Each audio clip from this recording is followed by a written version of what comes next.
Kindiki is qualified. In fact, I have been one of the persons saying in the parliament, he is one of the best deputy presidents and vice presidents we have had in the recent past. And it goes without gainsaying. Number one, he's qualified, he knows his job, and he does it very well. If you take an opinion from Kenyans today, I can assure you he's going to emerge top of the tops. Therefore, having just done away with the immediate former deputy president, in my view, it may not be appropriate to change that position now, because that may send jitters in the political circles. Number two, in my view, Professor Kindiki has deputized President William Ruto very well. And therefore, we move in that direction, even for the country.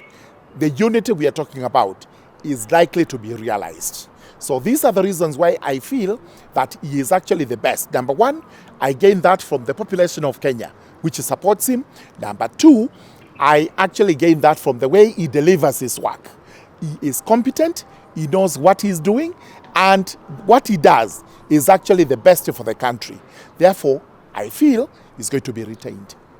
The question of numbers remains very key.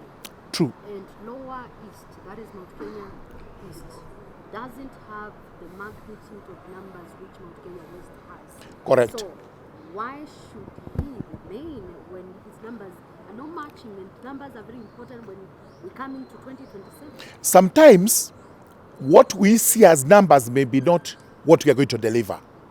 You may actually think you have the numbers, and when you deliver them, they're insufficient.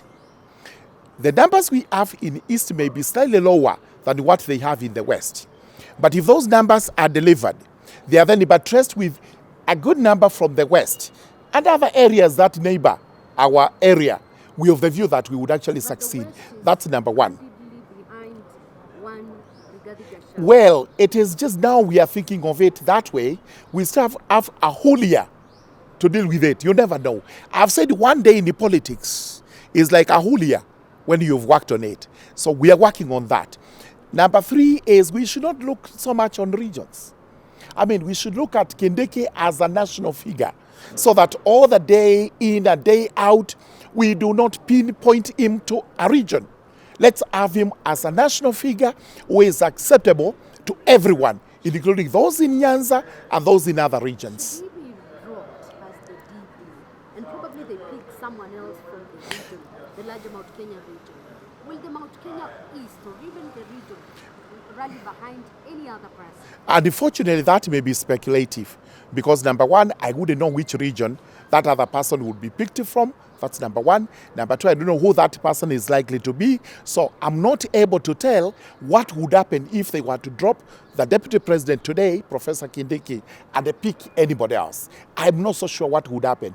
But what I know for sure is that with Kindiki there, then the numbers are likely to be much better than we view them today. There is the broad-based government. Correct. Apparently, others are being fronted for the same position. Yes. You've had ODM leaders. Yes. Insist that is the position they want. Yes. If push comes to shove, Yes. will you be able, or rather, how will the situation be managed? Well, it's regions that are pushing. And they have every right to do it. Just the way we also have a right to claim that we should retain it.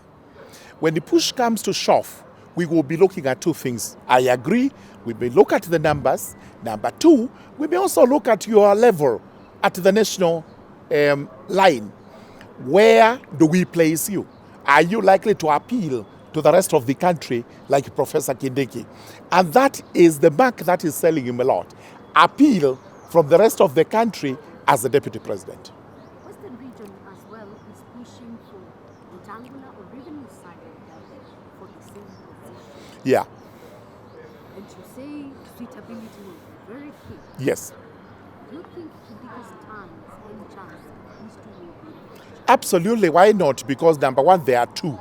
It's only one who can be picked, not both of them. That's number one. Number two, they are also proposing, just the way we are proposing. The fact remains that you can put across your candidate. It does not mean the candidate is going to be picked. We must look at the totality of it all. Amongst all those proposed, who is the best of them, number one. Number two, who do Kenyans, even in their own view, feel is suitable to be deputy president. Ruto says that whoever is picked is not a problem, even if it's not Kindiki. They are likely to support that person.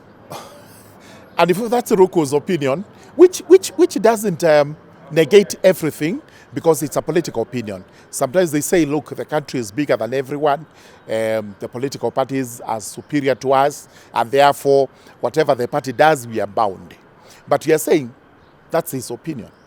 My opinion would be, we are not saying we would move away from the party, we would abandon the government, but we are saying that Professor Kindiki, as we speak today, suits that bill more than everybody else. And that's what we are taking on the table, if at all it is raised by anybody. Because these are political statements that are made out there. They have, and I'm sure they have not reached the desk of the president, number one. Number two, they are not on the negotiating table. But if they ever come, and we are called to that table, we will be presenting Kindiki's retainment as our agenda number one. Okay, Mwesh, last question. Yes. We had the DP say just a few days ago, naona wameleta oparanya ndani, tutang'ang'ania hapo ndani, tutapambania hapo ndani. So why Kindiki? Nani alisema? DP himself said. The DP said tutapambania hapo ndani. All All right, purely because that was a proposal by Western leaders. He should not be seen to say that the position of the deputy president is reserved for him exclusively. I mean, him as a candidate also, because he's going to be a candidate when the time comes. He's serving his term, there will be a second term to be served. What he is saying is this: if they come, many of them, I'll be there. I will present my credentials as they also present their own, and I'm likely to emerge the best. That's what he said. Okay. Simply. So should numbers determine the person who is going to be the DP in terms of influence? I do not think numbers solely should determine. I've said two things it should determine. Number one, numbers are important because you are coming to a political table and you must show what you're going to give to us. Number one. But the most crucial one is, are you capable to deliver as a deputy president? And especially, what is your appeal at the national level? That should be the other consideration. Most paramount, because we have seen it happen elsewhere. We have seen the leaders coming from minorities. They have done very well, and they have appealed to the country to the highest level. So we are saying simply because we are from a minority community. Professor Kindiki is from a minority community, Tharaka Meru, which has not produced a leader of that magnitude before. We are not saying that we should now be dropped because our numbers are lower. What we need to be doing is to present a case of national unity where Kindiki now stands out above everybody else.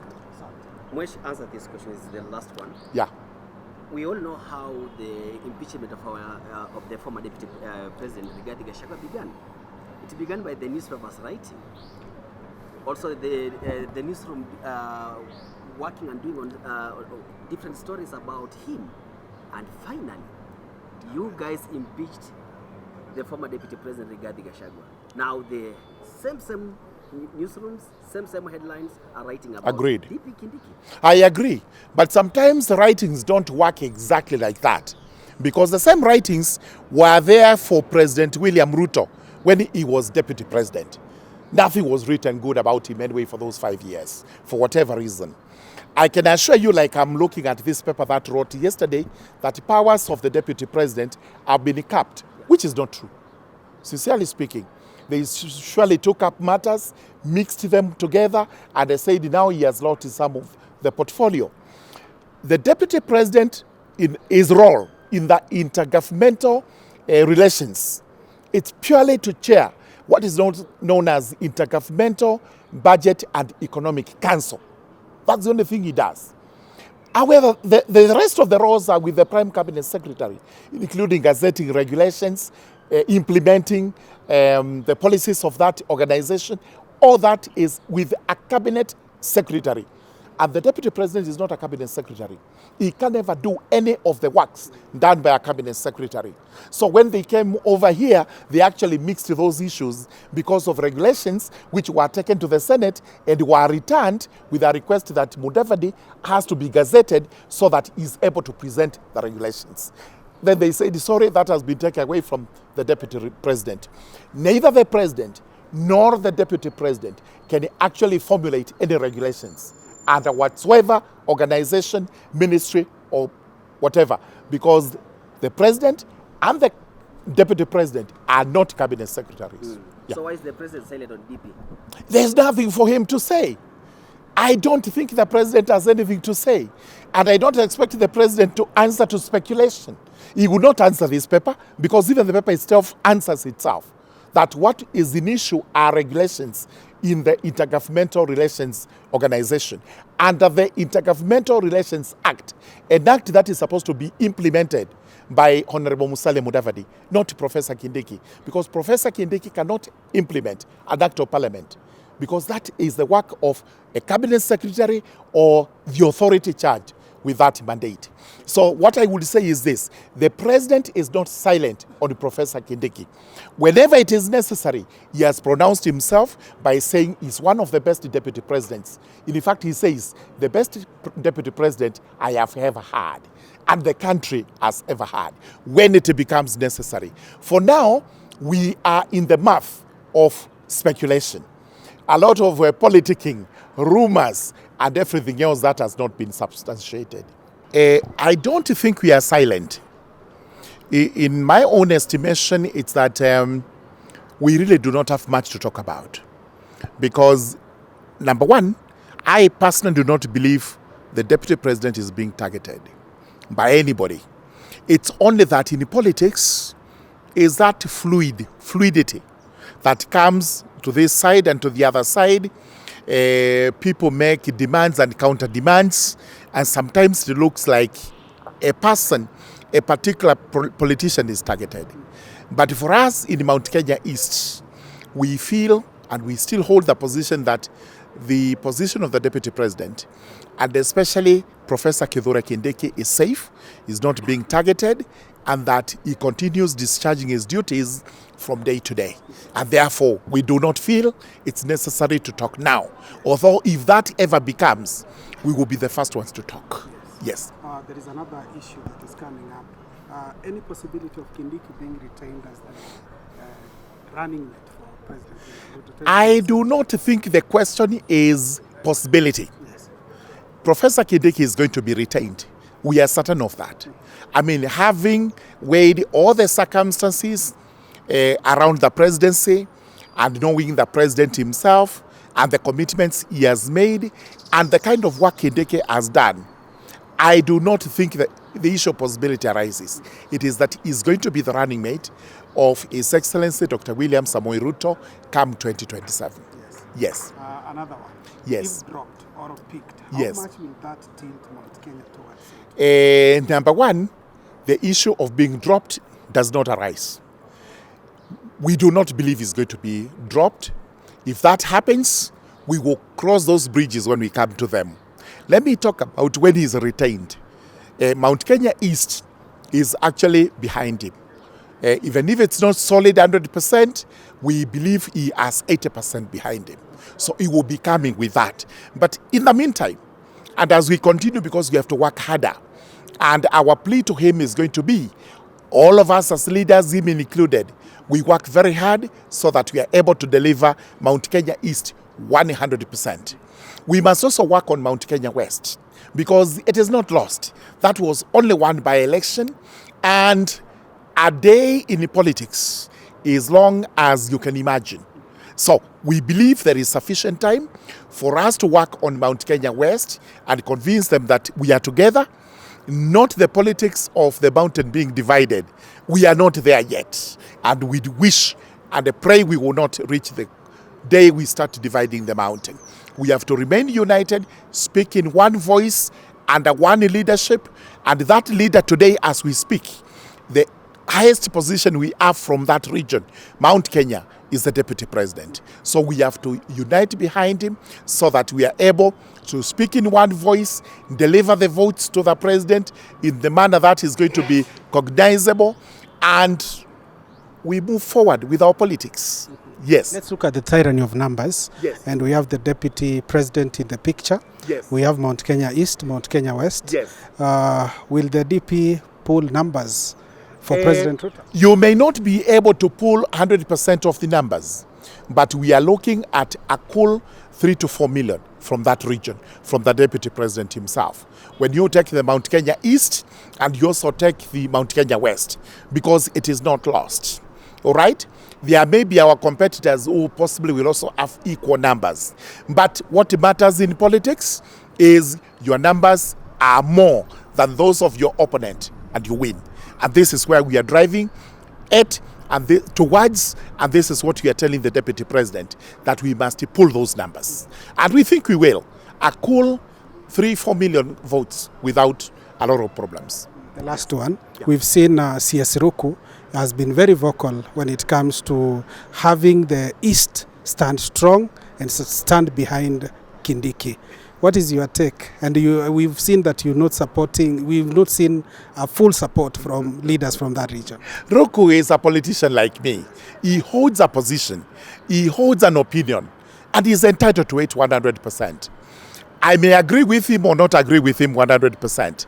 But when he talks about Mount Kenya East standing solidly behind the Deputy President, I support him 100%.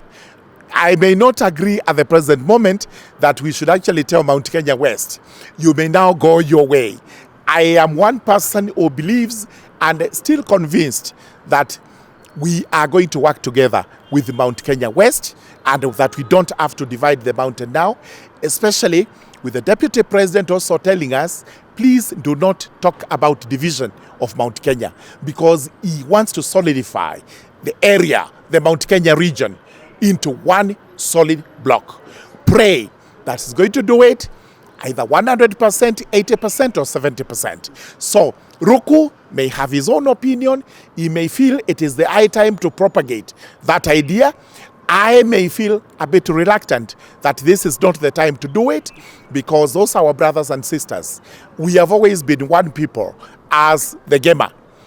I'm sorry, it's not tribal talking, but sometimes you have to talk about it, because that is a region. That is the Mau Mau region, where it was intensive, where we actually fought the war together, we achieved it together, we gained independence together.